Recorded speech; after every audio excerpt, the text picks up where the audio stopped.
everyone, my name is Erin Meyer. I'm the Sustainable Food Programs Coordinator here at the University of California, Merced. Today, we're here for AMA and Ask Me Anything with Ashwani, and he's going to tell us all about sustainability and some other awesome things. I'm going to throw it over to Guillermo real quick to introduce himself, and then we can get started. Thanks, everyone. Yeah, absolutely. Thank you, Aaron. Hello, everyone. I'm Guillermo Ortiz. I'm the Sustainability and Diversity Educational Programs Manager here at UC Merced.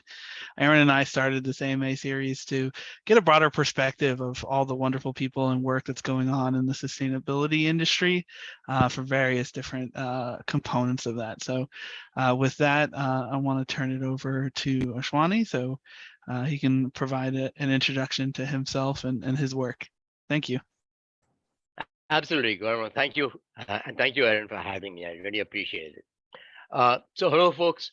I'm really hoping this can be a conversation rather than a presentation. But I can tell you a bit about myself. I'm in New Jersey. I teach at a state college, liberal arts state college, called Ramapo College. We have about 6,000 students, and we're in northern New Jersey. I've been here about 12 years. Before that, I spent 18 years in Los Angeles, Hollywood. Specifically, I went to USC for my PhD and then worked in Los Angeles and then taught in Los Angeles. Ultimately came to New Jersey. Here I am. So my background is really very, very varied. I started off in India in 1970 something as an architecture student. And I studied architecture. It was a 5-year program, undergraduate program, probably the most rigorous college program in India that I know of, but the most exciting as well. In that, halfway through the first year, I realized that what we were being taught basically was Western architecture. People that could afford to buy houses, build houses, wanted the Western lifestyle. That's the norm. That's the domain. And that is something I was not particularly interested in. There were plenty of people doing this kind of work. I didn't want to get into that competition. I was much more interested in how people build for themselves, vernacular architecture. So I went to villages, I went to squatter settlements, things like that. That was the start of my journey into what I think of as sustainability. Very broadly defined, finding ways of living with nature rather than trying to dominate it. That's at root, that's my definition. Then it evolves from there and becomes more complex and so on and so forth. But from there, I came to the US to do my master's at MIT, finished my master's there in international development. Then decided, I worked in Washington, DC for a while, went to Los Angeles to USC, University of Southern California, and did my PhD there, which was a very eclectic experience for me. It was a planning program, but between getting admission and actually arriving there, I took a course in Washington, DC, extension course of all things. USDA has an extensions program, and they offered a course on systems thinking. Completely, I mean, you've heard of transformative experiences. This was it, quintessentially the most transformative experience I could ever have thought of. Flipped my mind. I knew all of a sudden why I felt like such a misfit all my life, why I had felt like such a out of place person, and where I belong. So I went to USC with an agenda. That was not my agenda at the time that I applied. So I had to make my own program because the program I had gotten admission to was not the ideal program for what I was trying to do. Fortunately, I had a wonderful advisor. We put together a program for me. I went to the ecology school. I went to UCLA. I scanned the neighborhood for anything that looked interesting to me. My purpose was to look at ecology as a model for planning, for decision making, to emulate nature to the extent that we could. That was the nub of it. So I latched onto an idea called the ecosystem approach and worked from there. Um, and from there, I've evolved. Became a professor, and I've been teaching for decades in this field. Sustainability is my field. Uh, so I guess what I want to do today, ideally, as I said before, I'd like for this to be a conversation. We're a small enough group so that we can get to know one another. Uh, what I propose, if it's okay with you folks, is that we go around and do introductions. Since there's only 6 of us, 7 of us in the room, go around, do introductions, get to know one another a little bit, and then I'll tell you what I think my pivot question is for today. And we'll take it from there. Is that all right? Yeah, that sounds great. Okay. Okay. So I'll read it off in the order that it appears on my screen. Aaron, do you want to go first? Absolutely. So I am Erin Meyer. I'm the Sustainable Food Programs Coordinator here at UC Merced. My story is quite long, but I can give you a shorter version of it.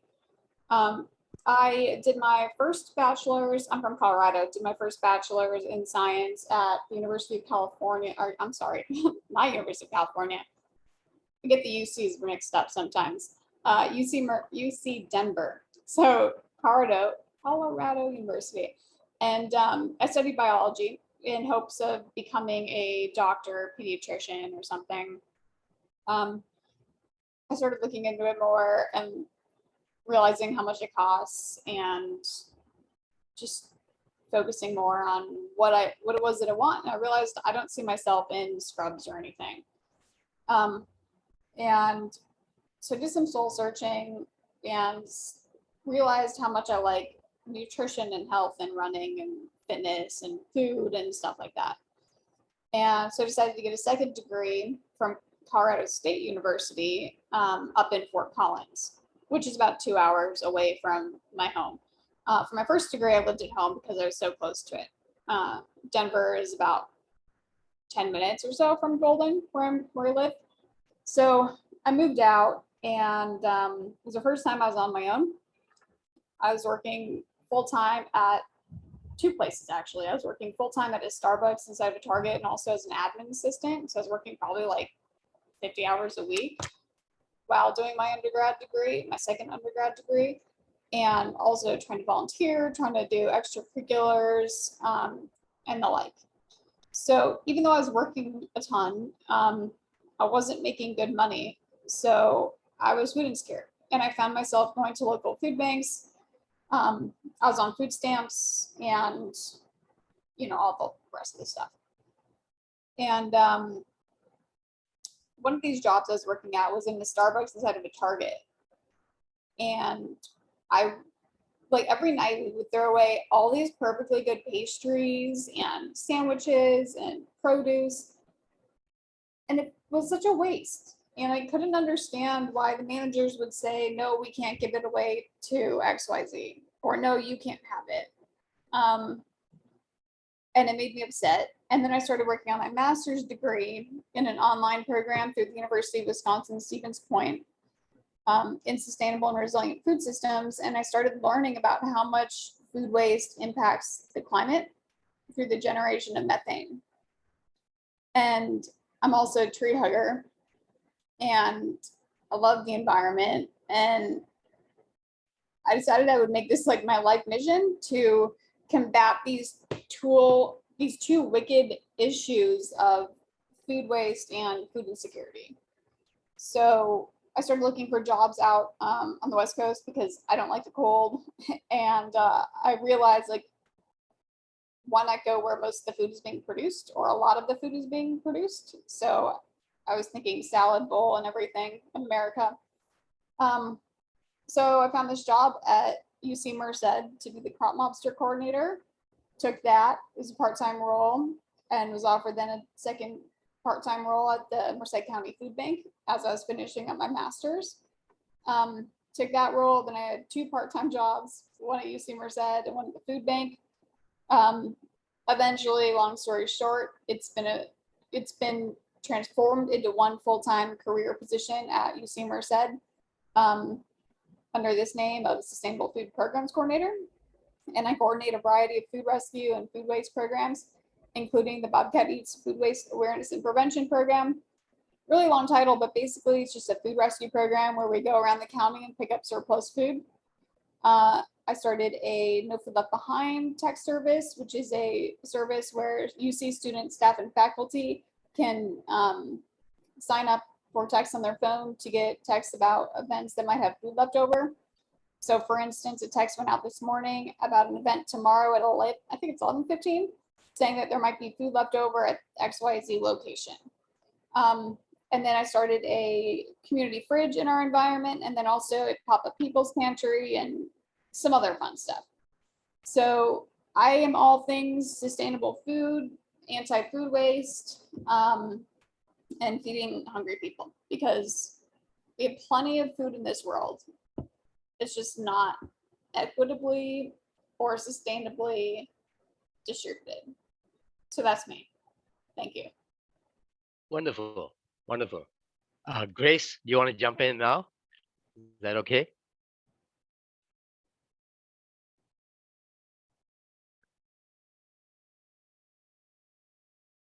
Grace, you there? Maybe not. Okay, Guillermo, you're next. Yeah, as I mentioned, I was born and raised in New Jersey. So I grew up in northern New Jersey. After kind of going through K through 12, I got my degree in global environmental change and sustainability at Johns Hopkins University over in Maryland. Following that, I got a congressional internship with Congressman Jim Costa of here in California. And then following that, I was a public policy fellow with the Congressional Hispanic Caucus Institute, where I was placed with the office of Senator Robert Menendez from New Jersey and the Department of Energy. Following that fellowship, I was hired by the senator.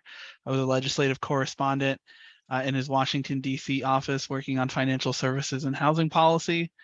After that, I switched over to the Center for American Progress to continue my work on climate change policy. And there I had the opportunity to really learn more about the intersection of climate policy and environmental justice. I had the opportunity to work with folks like Dr. Nikki Sheets, who was the director of the Center of the Urban Environment at the John S. Watson Institute for Urban Policy. So I had a tremendous amount of respect for Nikki and the work that he's doing with the environmental justice community, especially in New Jersey, but also the efforts he does to collaborate across the country with environmental justice elders and leaders.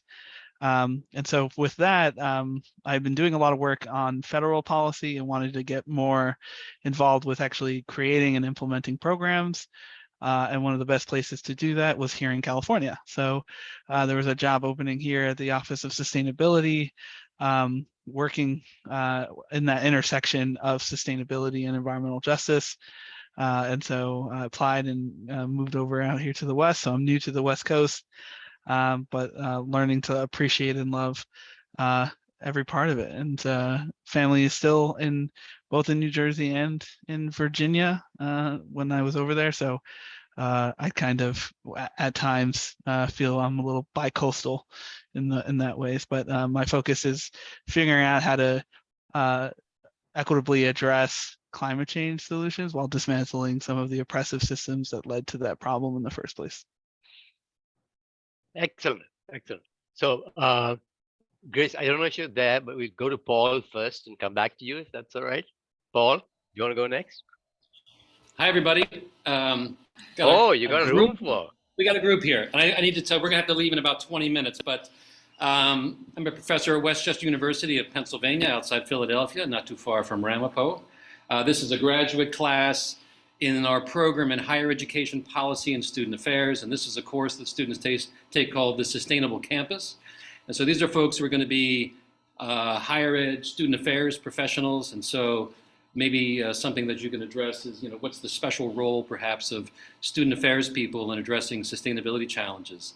I certainly believe that it's a big role because we're limited to a certain extent in what we can do in classrooms where we have courses that meet for just short periods of time. But outside of the formal curriculum, there's tremendous opportunities. Just wanting to know what experiences or advice you've got around that. And then we're going to have to take off to another presentation at about 5:40. So good meeting everybody. I'll try to keep it to the point. Grace, are you there? Okay, so why don't we cut to the chase? Since you guys have a limited amount of time, why don't I focus my attention on you first? Then we come back to the stuff that I wanted to talk about.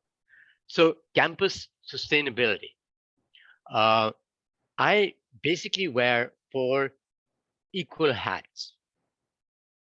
I'm a professor of sustainability, and that's my passion. I do campus sustainability at Ramapo College. I'm chair of the President's Committee on Campus Sustainability.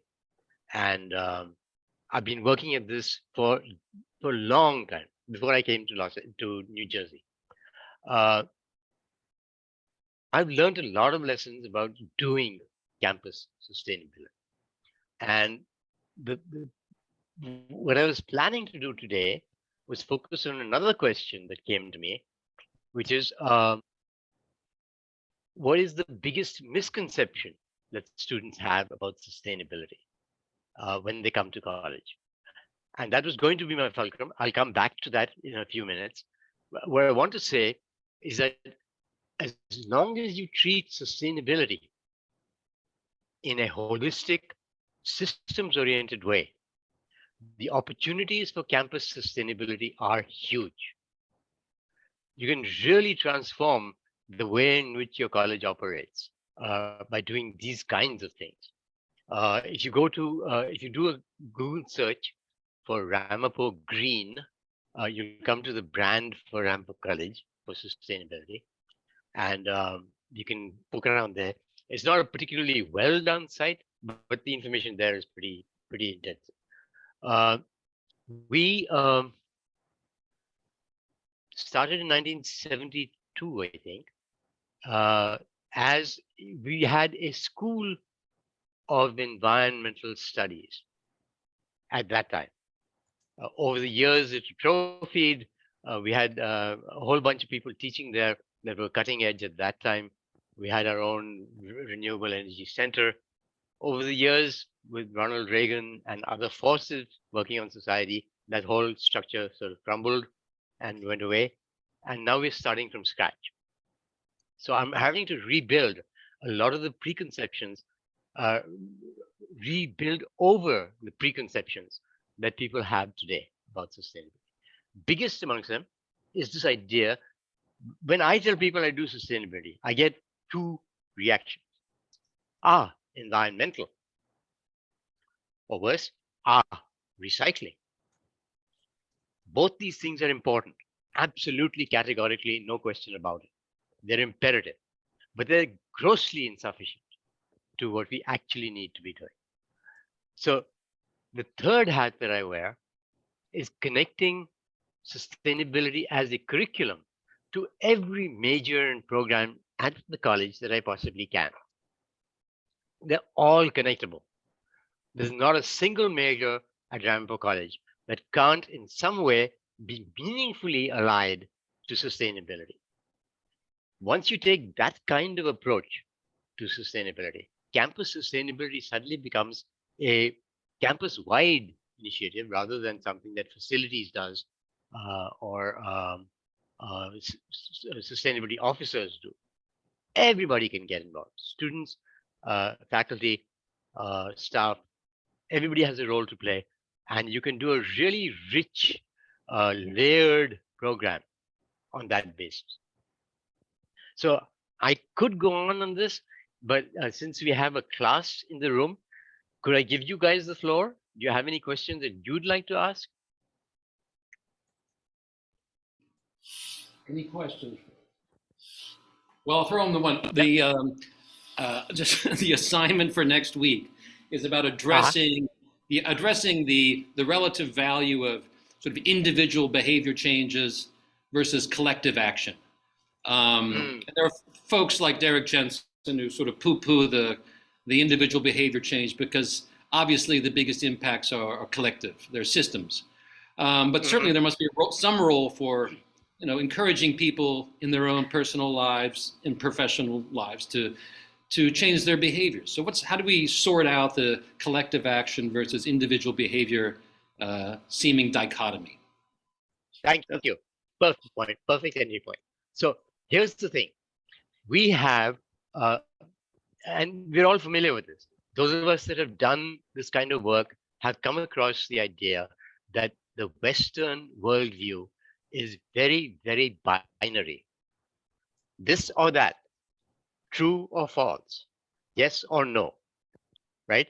So should it be individual action or should it be collective action? It is not a binary choice. It cannot be a binary choice. It has to be both. It's and. And you can't have one without the other. The only reason that you get collective action is because of individual action. And the only thing that supports individual action is collective action. So you can't separate these two out. The idea that one comes first and the other comes second, one is more important than the other, whatever, is absolutely an erroneous idea. Think about this for a second. I do this in my class all the time. I ask my students what makes them feel most powerless against the system. And inevitably the answer is, I'm alone. I'm just one person against the system. And my point to them is very simply this. Look around you. Look around you. There's 25 other people in the room with you. Half of them at least feel the same way as you do. You get together, you're suddenly 15 people instead of one. Look outside the classroom, look for other people that think the same way. You become a community. Then you have clout. So coming back to the original question of what is the role of individual action, absolutely imperative, but grossly insufficient. It's not going to solve the problem. We have there's another misconception that we have, that we can solve problems. There are two kinds of problems in the world, and only two kinds of problems in the world: mechanical and organic. Mechanical problems stay the same over time. They don't change. You encounter them today, you see one description, you encounter them 5 years from now, they'll be the same thing essentially. Some erosion, but basically the same thing. Organic problems, that's the one that we've had the hardest time getting a handle on, because these things are subject to the laws of evolution. They change over time. If I start to do something to remediate an organic problem, it will respond to my interaction. Schrodinger's cat. Observation itself changes the system. That's what I'm trying to say. So the idea that we can solve problems is the most misleading, damaging, harmful thing that we're doing to the sustainability movement. Take climate change as an example. Almost everybody, how do we solve climate change? That is such a bogus question. We're never going to solve climate change. Think about it for a second. Climate change is just a process. It's a natural process. It was going on before we arrived. It'll be going on after we leave.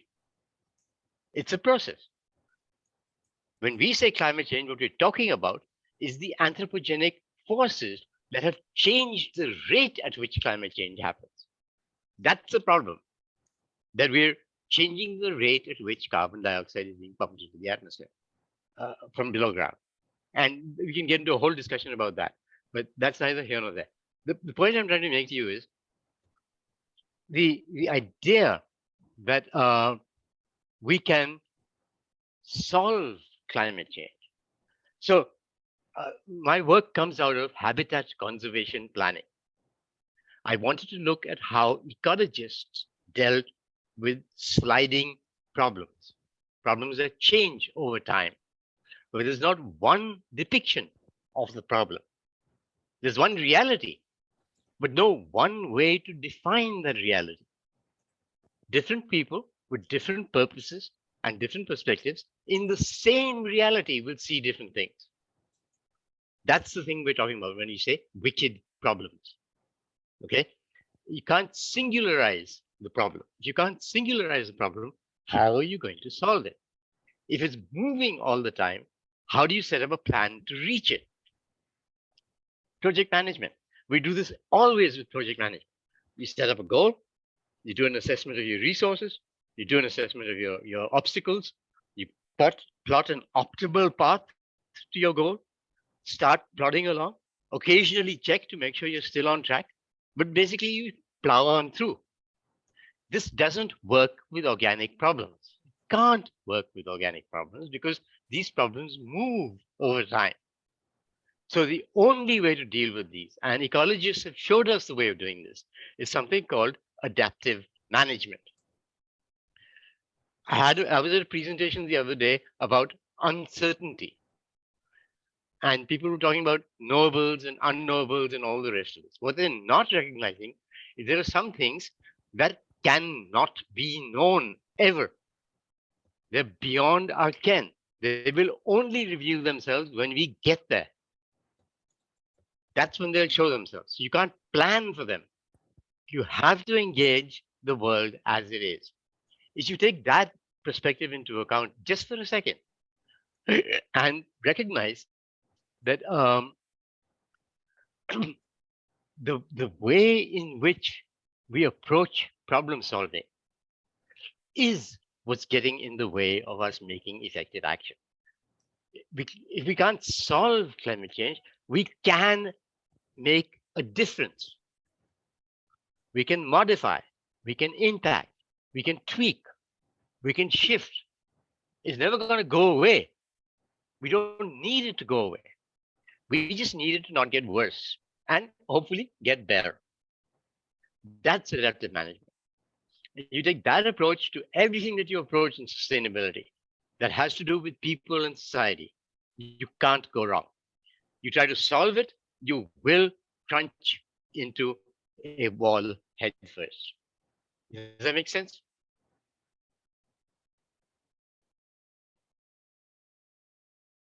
Okay.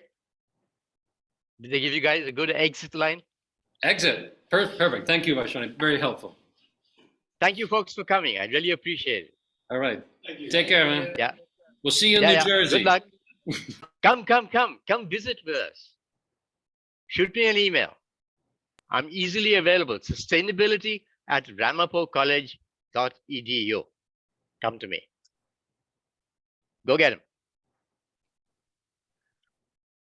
Okay, Grace, are you there? Not sure. Okay, so we're the ones left in the room. What do you guys want to do? I can keep going. I can talk about some things that I think are important, and we're recording them. So I guess they'll be available to people later. Yeah, we usually upload these to YouTube and everything as well, and folks submit questions and everything. So it is both useful in terms of for the people who do attend, but what we tend to find is, especially during classes and everything like that, there's a lot of students who consume the media after it's posted. Sure. So, and how much time do we have, Guillermo? We have about 25 minutes. 25 minutes. Okay. So yeah. I can go one of two ways. You tell me what's better for you. I have a presentation that I have done in the past on the idea of wicked problems. I could use that as a way of talking about things that we should not try to solve, but we should try to manage. It's one option. Or we can talk about campus sustainability and the obstacles we run into as people that are trying to do campus sustainability. And here, Erin and Guillermo, you might have some input as well. You tell me which way you want to take it. I'm okay either way. Yeah, both are really interesting topics. Erin, do you feel particularly strong about one or the other? I think it'd be really efficacious and interesting to hear about wicked problems more, because even in my intro, I talked a little bit about two wicked problems of food security and food waste. So maybe to kind of elucidate on that would be interesting. Sure, we can do that. So let me see if I can find the presentation. It shouldn't take me more than a second to find this presentation. Wicked problems. Here we go. So I'm a planner by training. And in planning, there's a huge literature. Actually, let me share my screen so you folks can see what I'm seeing. Share screen. There we go.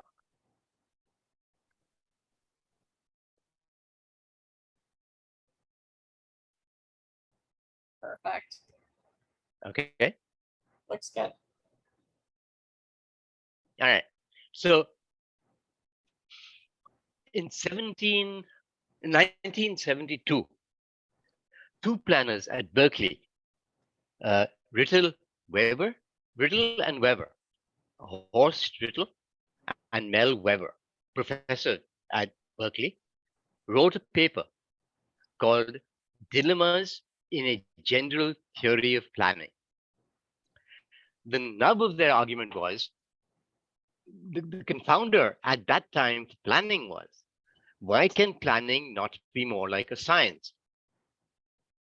And what stopped us from being more like a science, predictive science, is that we did not have even the vestiges of what they call a general theory of planning, an overarching theory, something that ties everything together. Their argument was there cannot be a general theory of planning because we live in a different kind of world. That's where the wicked problems meme comes from. It's from an article called Dilemmas in a General Theory of Planning. And I can give you the citation for it in a few minutes. Their argument basically is that there are actually, why don't I just run this through? So what are wicked problems? We all use this meme, wicked problems. Erin used it in her discussion as well. And I'm not sure what you meant by it, Erin, but it has a very particular definition in planning theory. So my theory is that they're best treated as adaptive systems, and they're best addressed using an ecosystem approach, a particular kind of approach that we can talk about perhaps later down the road. And so my point is that problems of the Anthropocene that have to do with interactions between humans, society, and nature can only be viewed from within an ecosystem approach. There's no mechanical way to do this. And they can only be engaged. They can never be solved. You try to solve these problems, you will fail because it's unsolvable by its definition. So I think I have a slide, but let me do this. Let me just walk through this presentation first. So the frame is the most important thing to a depiction. And depiction is key to understanding what the situation is that you're trying to get a handle on. So worldview, which is really how do you think about the world before you begin to think about it? Purpose. Without purpose, we can't know what we're looking at. And what we look at changes with purpose. And then an ecological approach is the conventional sociological sense of ecological approach, where context is more of concern than the object and entity itself. That's considered an ecological approach, where the field on which a object or entity or problem appears is given value besides the problem itself.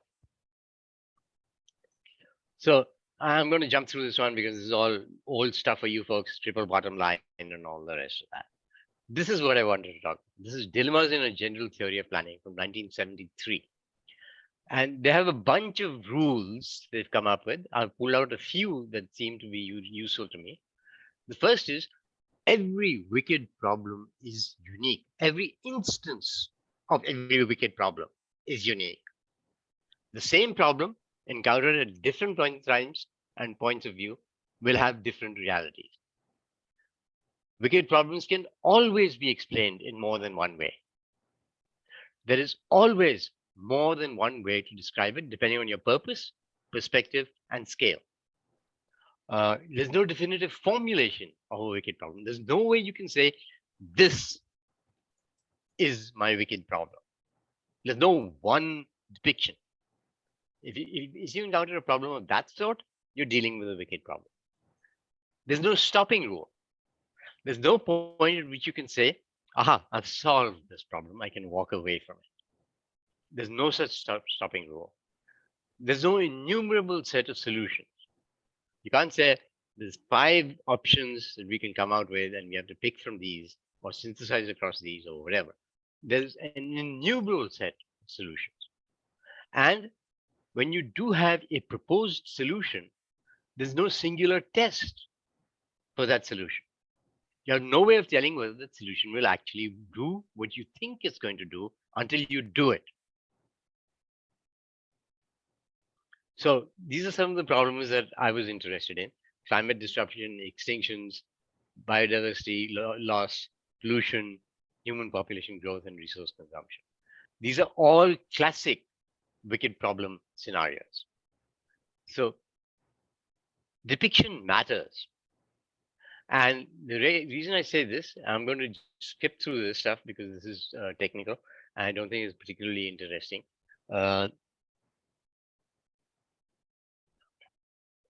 Okay, so ecosystem approach. A systems approach is nested systems. So a village emerges from the interactions of farms, settlements, ecological systems, and forests. The interactions amongst these systems make it meaningful to point to this thing that we call a village. That's the essence of emergence, right? The only way that you can point to a village is because of the interactions that make that village meaningful. And you can go further and further into the system in similar kinds of ways. I'm not going to spend too much time on this, but the basic point I want to make here is that when you take an approach of this sort, you become better able to think in terms of making a difference. If your objective is to make a difference, this is the world you need to be in. If you're trying to solve the problem, you don't belong in the wicked problems world. You should be doing mechanical things, because mechanical problems can always be solved. To take a phenomenon complexly, there's always more than 2 or 3 things going on at the same time, at the same place. The same reality has more than 2 or 3 things going on in it. We can never see relevant aspects of any one particular reality in any one singular depiction. We have to depict things from multiple points of view because they're all relevant. And it's not additive, it's synthetic. You have to synthesize across all these points of view. So the point I'm trying to make, I think, is that if you, when you approach a problem in the rational, comprehensive planning problem way, you make a depiction, you lay out your resources, you lay out your obstacles, you work out your optimum path, and you've got your solution. Most of the problems that humanity has dealt with have been of this sort. That's why we've been successful in the past. These kinds of problems, the social problems, are a different beast altogether. And what happens is you change the scale at which you're making the depiction. You change the reality. So I don't think I have it in this slideshow, there's a wonderful set of slides that I have of cartograms of the red state, blue state meme. Actually, if you don't mind, am I doing this? I'm going to get out of this presentation, go to the web, and pull that up for you in a second.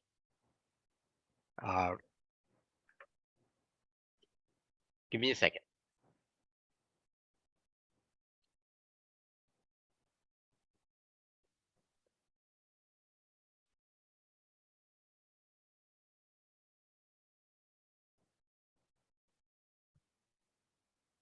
Here we go.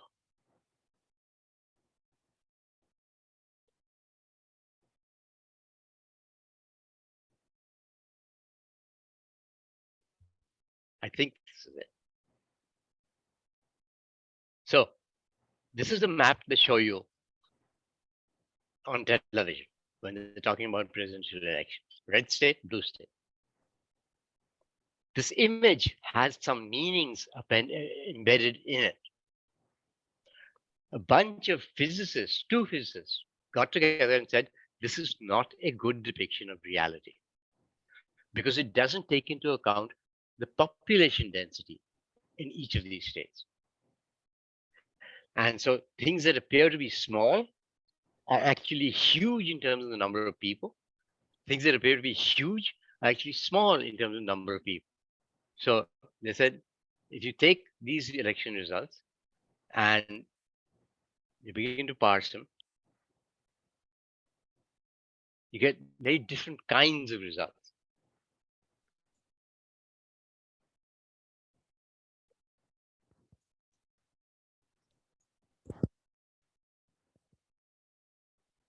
Let me see if this is more accurate to what I'm trying to do. Here we go. So this is by county. Red county, blue county. Adjusted by population, and you get a different map. Reality changes with the depiction, is the point I'm trying to make. So in this way, I think what I'm trying to take you folks is that under these circumstances, reality is contingent on multiple factors. And once you accept that, then the way in which you approach campus sustainability has to change as well. I think I'm coming to time. Is that correct, Guillermo? You have about 12 minutes. You have about 12 minutes. Yeah. Okay. All right. So reactions to what I've said so far. I think, I think it's especially coming from the background that I have in terms of federal policy, the discussions around climate change often are actually fall into that there's always a need, right, for problem solving. And so there's always that, like, if I can just figure out the one policy, the one mechanism, I'll be able to solve the whole problem. Everything will fit into the nice puzzle, and we would have addressed climate change over a certain amount of time. So this is an approach and way of thinking that I think is really intriguing and reveals more of the complexity of the issue at hand, and how some of the tools that we use to even look at climate change as an issue, as something to be solved, kind of gets in our own way in some ways. And so this is really interesting to me, and I would love to learn more about specifically ecosystem approaches to solving or to addressing wicked problems. I think that's a way of thinking that I think is really helpful and could be better incorporated into policy making and policy analysis. The one thing I tell my students that they have to do if they want to engage meaningfully with sustainability in the present world, is erase the word solution from their lexicon. You only manage problems of this sort. You never solve them. They're never going to go away. They cannot go away by their nature because there's more than one way of thinking about it. Which problem are you going to solve? Which is the magic bullet that you're going to use to hit a moving target? It's an absurd idea. So yeah, sure, absolutely. That's a whole other conversation that you and I can have offline. Erin, did you have any responses? No, but I'm also interested in what Guillermo just said about how we can utilize this in policy. Like, even when I realized as I'm talking, I was like conscious of like I shouldn't use the word solution, right, in this context, but it's so hardwired into the way that we operated, and I mean, early. I'm thinking of my time working in Congress, and that's the way thinking was oriented, and so deconstructing that impulse in the back of my head is something I'm intrigued in learning more about, because I think even the ideological or the psychological shift from creating a solution to managing is very different. It's a very different mindset and leads to very different ideas.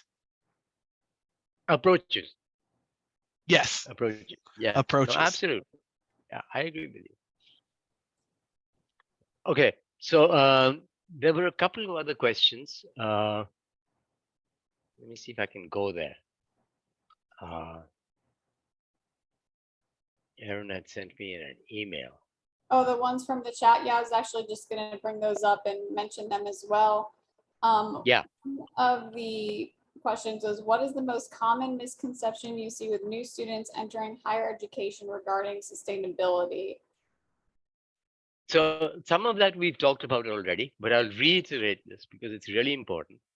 The three things that I have found with my freshmen. I teach undergraduates by choice because I think that's where I can make the most difference in changing how people think about the world.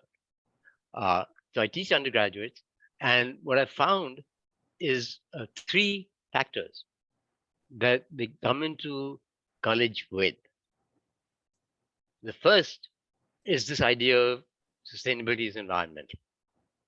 It's deeply ingrained and very hard to shake. Related to that, and in the same meme, is the recycling idea. Don't get me wrong, recycling is imperative. I was in Washington, D.C. when the reduce, reuse, recycle slogan was taking shape. The idea was it was a hierarchy. First, you reduce. What you can't reduce, you reuse. What you can't reuse, you recycle. That was supposed to be the idea behind the message. The way it's taken today, forget reduce, forget reuse, we recycle. I meet students in the corridor with plastic water bottles, ask them, would you like a refillable water bottle? No, I recycle.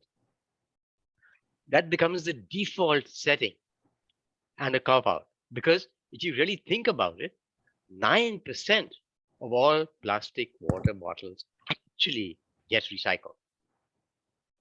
Right? So recycling is important, but it's not going to solve the problem for us. That's the hardest piece of this puzzle. The second thing that I think is difficult for students to get their handles around is the idea that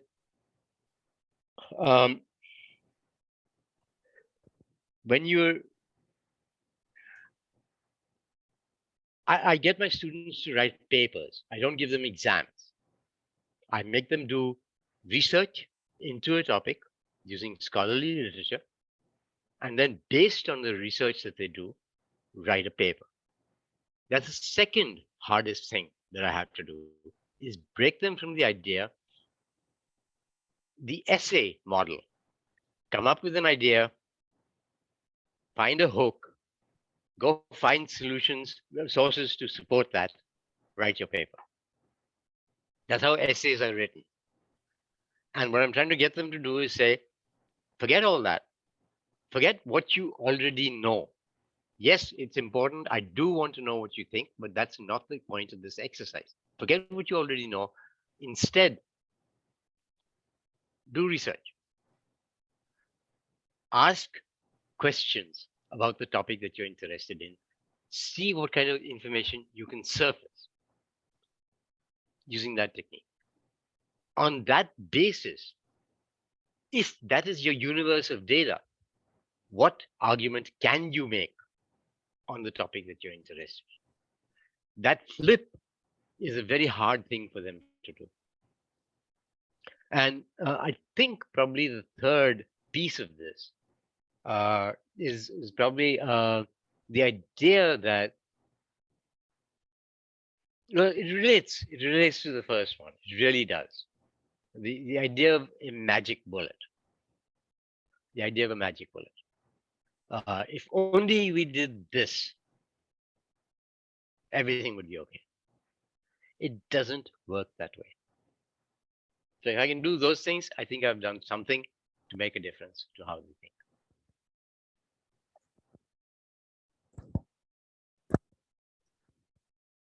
Excellent. All right, let me get to that other question too.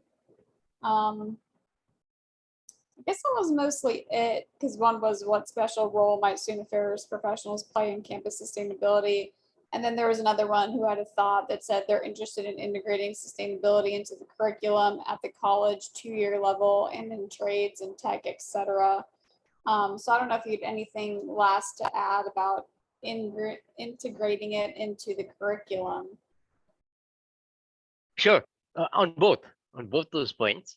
I'll try to be brief in this. I think we have 4 minutes left. Let's read this correctly. No, maybe a little more than that. So,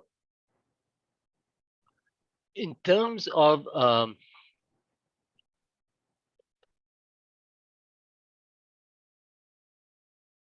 the first question, which was I forget. What was the first question? What special role might student affairs professionals play? Student affairs. Student affairs. Yeah. Yeah. Okay. So, student affairs, as I understand it, is about managing student interactions with the institution of the college or the university. That piece of it is probably the richest ground for interaction. That's where you can make the most difference, because you can show students. We have an office of student involvement, and I work with them regularly, enabling students to take charge of decisions that need to be made is probably the most useful thing that we can do. Empowering them to take action. In spite of the fact that there are no solutions to be had, there are actions that do make a difference. Showing them that is the critical piece of it, I think. With regard to the 2-year college and the education system, so New Jersey has, I think, is the only state in the country right now that has a K through 12 mandate for climate change. Every grade, K through 12, in every subject, has to integrate climate change into their lesson plans. Not teach it as a subject, integrate it into what they're already being taught. This is a radical approach to teaching things like climate change and sustainability. We call it infusion, right? How do you infuse sustainability across the curriculum? And this is really the key to making this whole project successful. Don't treat it as a thing in itself. Treat it as an attitude, a worldview, a way of thinking that can be integrated into everything that you do.